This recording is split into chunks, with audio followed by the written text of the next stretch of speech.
Bonjour tout le monde, vendredi d'échéance, journée un peu dangereuse, c'est une trimestrielle.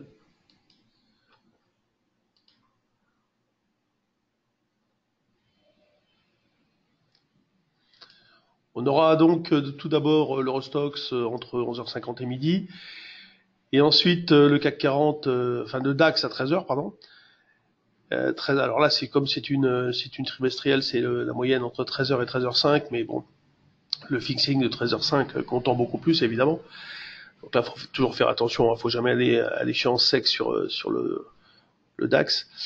Et à 16h, donc 15h40, 16h, il y aura l'échéance du CAC 40 et à 17h30, les échéances options sur actions. Donc une journée riche en événements, les volumes vont être très importants. Vous verrez entre 11h50 et midi les volumes sur Total, enfin les grosses capis qui sont dans l'Eurostoxx. Vous mettez les bougies en 5 minutes, vous allez voir, elles vont exploser en termes de volume, hein, ça va être très très fort. Et puis ce soir, avec Hermès qui rentrera dans le CAC 40 lundi, il y aura les ajustements de position qui seront mis en place et vous allez voir, ça sera extrêmement violent. Vous aurez des volumes très très forts, repondération, donc Hermès va être pondéré environ 1,7%, et ça va entraîner donc des mouvements assez importants. Même si beaucoup de choses ont été préparées pour les échéances, mais hier c'était par exemple de la folie. La spéculation qui se prend le pied dans le tapis le matin, beaucoup étaient vendeurs, le marché se met à monter doucement et puis ça accélère. Ensuite, bon, vous connaissez la suite, hein, gestion de delta, il faut couvrir les options, grosse sensibilité avec l'échéance, enfin une journée hyper technique. Et c'est ça aujourd'hui les marchés modernes, c'est tout ou rien, c'est très excessif. Soit il se passe rien et les forces vont dans le sens qu'il ne se passe rien, et quand ça commence à bouger, les forces techniques, toujours les mêmes, hein, se déchaînent, et là il n'y a pas de limite, et la hausse entraîne la hausse, comme la baisse entraîne la baisse. On a eu ce phénomène hier à la hausse, un peu comme la gestion de Delta qu'on avait eu dans le crash volatilité. Bon, c'était différent, hein, c'est toujours plus violent dans la baisse que dans la hausse, mais c'était quand même assez impressionnant ce qu'on a eu hier. Donc l'euro-dollar, on va commencer par l'euro-dollar, nous sommes toujours vendeurs, et on visait un 14,30 à long terme, et on considérait, on vous l'a dit à plusieurs reprises, que nous n'avions eu qu'une reprise technique. Là, moi, je travaille bien sur le long terme de 5,21. J'aime bien ces deux moyennes mobiles. Elles se sont croisées. Il aurait fallu qu'on franchisse au moins le dernier plus haut de la zone, c'est-à-dire cette zone-là, pour déclencher une amélioration. On avait gardé le stop loss reverse par là. Donc hier encore, nous avons cherché à vendre. Dans le trade du jour, on a fait vendre. Et puis bon, ben voilà, ça a été violent. Mais ça a été logique. Pour une fois, on est resté dans une logique qui consiste à dire que, évidemment, taux bas, monnaie moins intéressante par rapport au dollar, où les taux, eux, sont plutôt donc à la hausse, et il est plus intéressant de placer son argent aujourd'hui sur le dollar que sur l'euro. Et sur la zone euro, il faut aller chercher des actions pour faire de la plus-value. Ça, c'est le côté dangereux de la situation, qui ne doit pas évidemment empirer.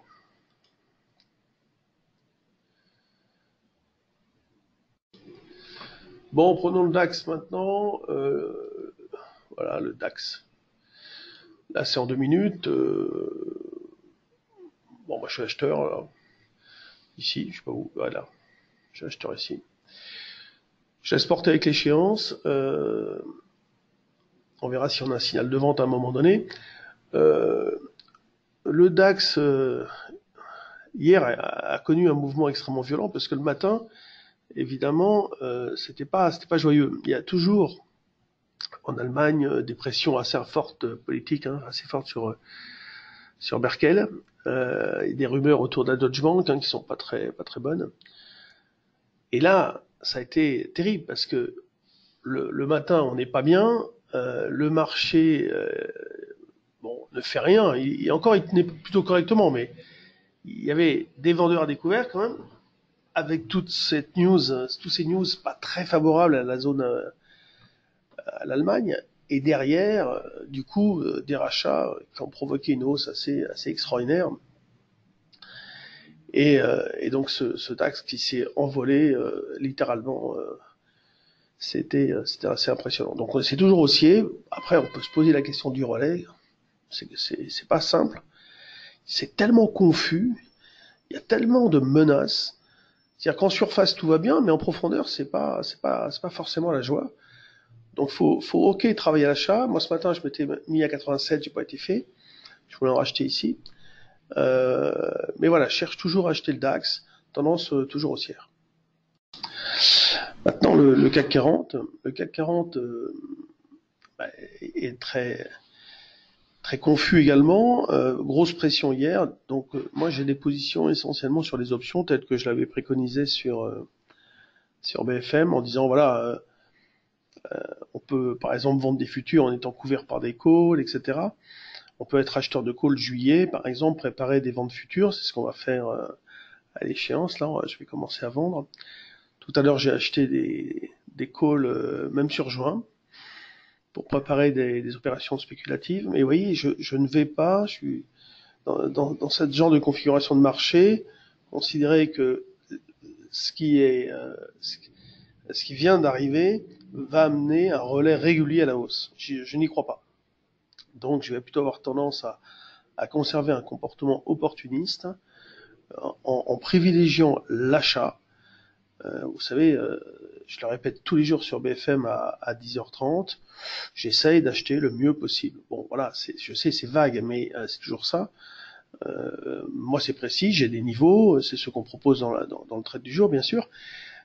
Après, sur notre forum, évidemment, on est beaucoup plus en temps réel, on va coller à la situation. Donc, par exemple, là, je peux très bien considérer que cette zone-là va être une zone d'achat sur repli, et c'est certainement ce que je vais faire si jamais on baisse un petit peu.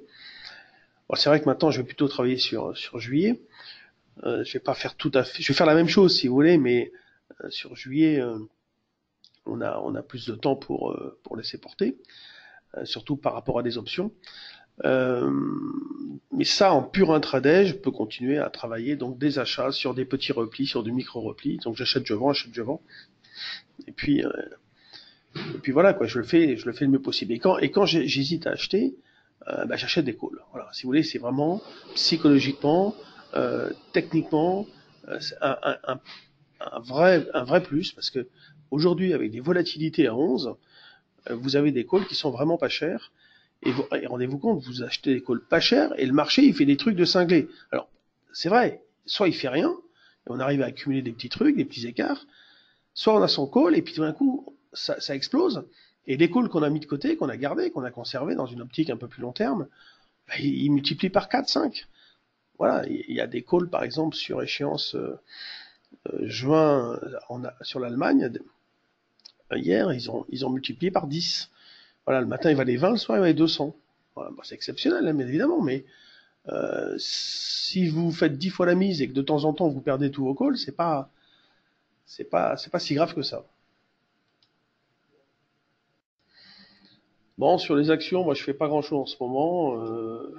Je considère que le marché est quand même relativement vulnérable, mais c'est surtout qu'il n'y a pas de relais. On voit bien sur les mid cap, les mid et small, les relais sont compliqués. Parfois ça décolle et puis derrière ça s'arrête. Bon, ce matin, alors hier il y a eu Celle Novo mais bon en clôture, elle a un peu rebroussé chemin.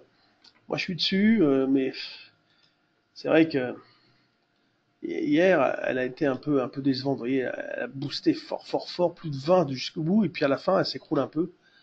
Bon, c'est bien, elle repart, mais là il y a du vrai positif quand même. C'est du concret sur Celle Novo, donc ils ont leur production de pompe là qui se met en place et bon, on va dire que pour une fois, sur cette valeur, il y a du concret. Mais on a fait Media One ces derniers temps.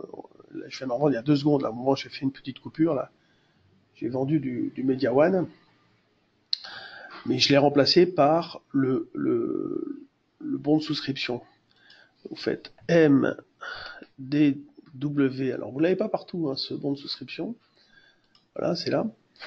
Donc, je l'ai acheté à 1. J'en ai acheté pas mal. Ici, là, c'est moi qui ai payé.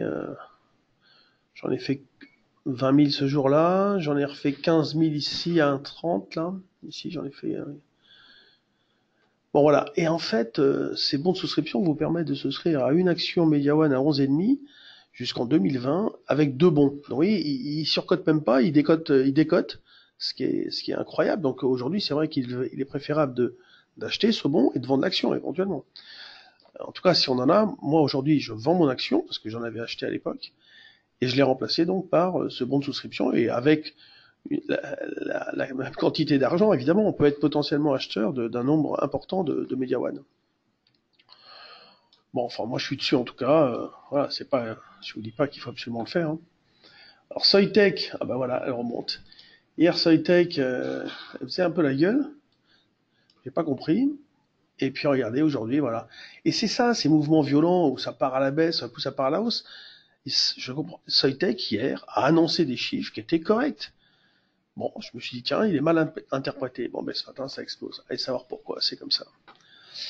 Donc, on a des comportements sur les actions où les relais sont pas évidents, etc. C'est compliqué. Tellement plus simple pour moi de faire en ce moment des indices que je pense que vous devriez y réfléchir à 2 fois avant de faire les actions. Il faut avoir des comportements là aussi extrêmement opportunistes, aller très vite. Vous voyez, les sanctions sont rapides. En réalité, vous avez vu un peu la branlée qu'elle se prend ce matin. Bon, c'était pas joli, hein, c'est beaucoup de bougies rouges, une tendance plutôt baissière, et bam. Pourtant, là, ils y croyaient, hein, ça montait. Hein.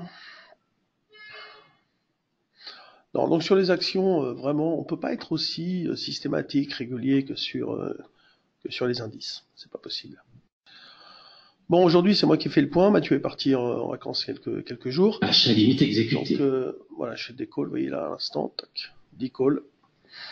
Donc, Mathieu est parti quelques jours. Je vais reprendre ça là pour la semaine prochaine également. Euh, bon, pour l'instant, je suis pas encore habitué à ce qu'il fait. J'ai pas trop regardé ce qu'il avait fait ces derniers temps. En général, on vous donne des renseignements sur la tendance, on vous donne un état des lieux. Ce matin, bon, je suis un peu pris moi avec l'échéance là, je bosse beaucoup. Mais la semaine prochaine, j'essaierai de vous trouver des petits trucs sympas. Voilà, je vous souhaite un bon week-end. Bon, de toute façon, nos stages là sont complets en juin. Il reste un peu option, je crois, à Bordeaux, mais peut-être une place, hein, pas plus. Voilà, ça marche pas mal en ce moment. Les gens sont contents des stages, notamment option. C'est vraiment la clé des marchés. Voilà, on n'est pas les seuls peut-être à faire des stages, mais regardez, ça peut être intéressant pour vous. À vous de faire un choix. Nous, vous savez comment ça fonctionne, c'est très concentré. On doit les refaire gratuitement, mais on doit les refaire parce que c'est très très concentré. Il y a un bouquin, il faut bosser dessus, etc. Il faut revenir, on bosse ensemble. Et au mois de juillet, d'ailleurs, on invite tous nos élèves à faire des révisions ensemble. Oui, ça va être sympa. On va passer un mois à l'atelier d'été, on a appelé ça, à discuter, à approfondir. Il y a des gens qui vont venir, des anciens clients, des nouveaux, qui se mélangent tout le temps. Et nous, on essaye de mélanger pour justement apporter de toute façon un vrai son de cloche avec des gens qui ont acquis de l'expérience et qui même parfois ont trouvé du boulot. Suite à nos stages, on peut trouver du boulot. Voilà, c'est certain, mais c'est une réalité. En tout cas, on peut devenir aussi trader. C'est peut-être le but pour beaucoup, et puis de prendre du plaisir à le faire. Bon, donc bon week-end, je vous dis à lundi, et soyez prudents.